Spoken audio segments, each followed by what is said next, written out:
ฉันก็เฉยเป็นประจำคือมันไม่ค่อยชินสมองของฉันยังพูดอะไรพูดยังไงเด็กฟังไม่ค่อยยินใจถ้ามันชื่อ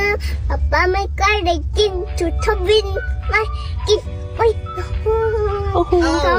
ก็ไม่รับนี้จะได้แต่ร้องเขาไม่รับสักอย่างอะไรก็ไม่รับ